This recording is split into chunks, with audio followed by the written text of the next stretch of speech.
Halo guys, ketemu lagi dengan aku Joshua. Di sini aku bakal membahas tentang kecanduan gadget, mulai dari faktor-faktornya, masalah. Pertama pengertian, kedua faktor, ketiga dampak, keempat solusi. Gas kita bahas.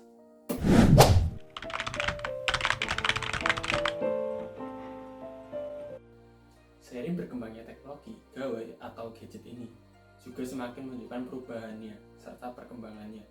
Kamu bisa melakukan banyak hal dengan benda elektronik sekecil ini. Simpelnya, kecanduan gadget ini kondisi seseorang tidak bisa menggunakan gadget dalam waktu lama. Jadi memungkinkan menjadi masalah sosial seperti halnya menarik diri dan kesulitan dalam aktivitas sehari-hari sebagai gangguan kontrol impuls terhadap diri seseorang.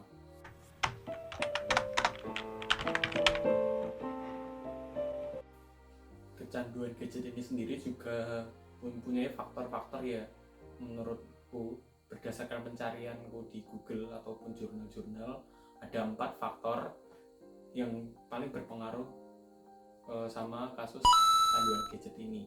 Yang pertama itu faktor internal, jelas dari dalam diri kita sendiri. Ada tingkat sensational seeking yang rendah dan kontrol diri yang rendah. Sensational seeking itu kebosanan, sedangkan kontrol diri seseorang tidak dapat mengontrol diri terhadap sesuatu yang berkaitan dengan kesenangan. Jadi ketika dia bosan, dia membutuhkan media untuk mengasihkan dan membuatnya senang. Yang kedua itu ada faktor eksternal. Ya, faktor eksternal ini bisa disebut juga media lah. Faktor media itu terkait dengan tingginya paparan media tentang gawai ini dan berbagai fasilitas ataupun fiturnya. Jadi mendorong kita untuk penasaran, dan seperti kita tahu bahwa anak muda itu kan juga rasa penasarannya tinggi. Semakin mereka menelisik, ya semakin banyak waktu yang dihabiskan dengan gawai ini. Itu juga jadi salah satu faktor yang membuat anak-anak remaja itu kecanduan gadget.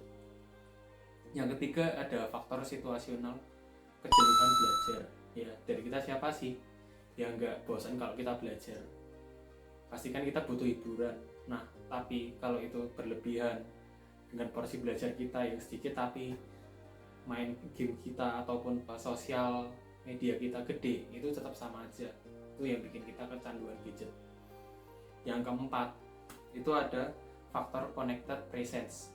Ini keinginan untuk berinteraksi dengan sosial yang berasal dari dalam diri kita sendiri, tanpa ada paksaan atau keharusan dari manapun, menyebabkan penggunaan gawai itu terus menerus dan membuat kita kecanduan gadget. Contohnya kalau kita terus-terusan main TikTok, main IG, Instagram, X, Twitter, Facebook, sama game-game lainnya kayak app-app, PUBG, ML, Roblox, nah kayak gitu guys.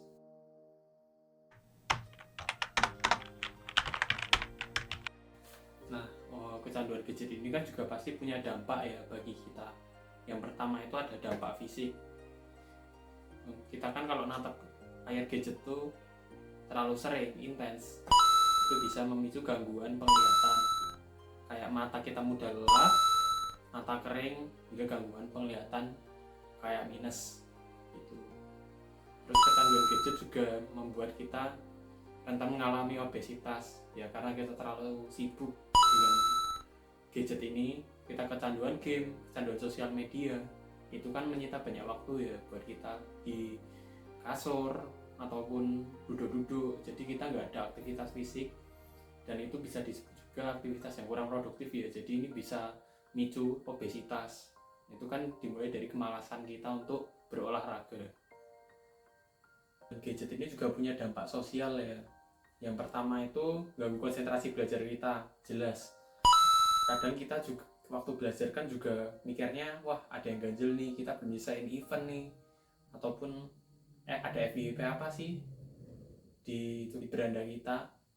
Si belajar ini juga ngaruh ke pola tidur kita ya. Kalau kita sulit berkonsentrasi belajar, yang jelas kita kecanduan gadget juga, itu bakal ngaruh ke jam tidur kita. Pola tidur kita keganggu, kita nggak bisa tidur ataupun insomnia mikirin sosmed lah atau main game lah. Event ada yang event belum selesai mau push rank, ntar lagi reset season.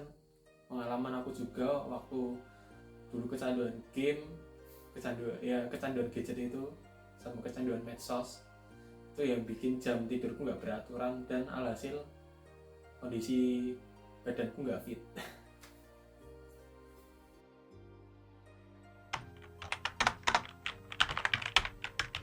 Terus ada solusinya ya. Solusinya yang pertama tuh jangan pakai gadget sebelum tidur.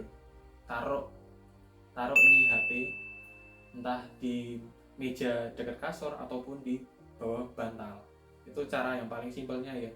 Yang kedua tuh perbanyakin kita berinteraksi, bersosialisasi dengan orang lain, entah di lingkup rumah, di lingkup masyarakat atau di lingkup sekolah. Dan itu juga kalau bisa kegiatan produktif ya guys, jangan aku buat hindarin kecanduan gadget nih tapi malah jatuhnya ke pergaulan bebas. Itu parah sih. Tidak ada membatasi penggunaan gadget secara pribadi, sekedar mendengarkan musik ataupun balas chat. Jadi kita punya prioritas, kita bikin to-do list lah, kita mau hari ini ada kegiatan apa, kayak contohnya kayak beres-beres rumah, beres-beres kasur, terus cuci motor, main game. Ya main game tuh opsional sih kalau kita bosan aja, yang jelas jangan lama-lama. Kita belajar kan juga pasti dari kita ada yang aku pengen belajar sambil dengerin musik nih, itu kan asik, atau sambil nonton atau YouTubean itu juga bisa. Oke guys, itu mungkin pembahasan kecanduan gadget dari aku. Ada salah kata ataupun penyebutan, aku minta maaf. Dadah.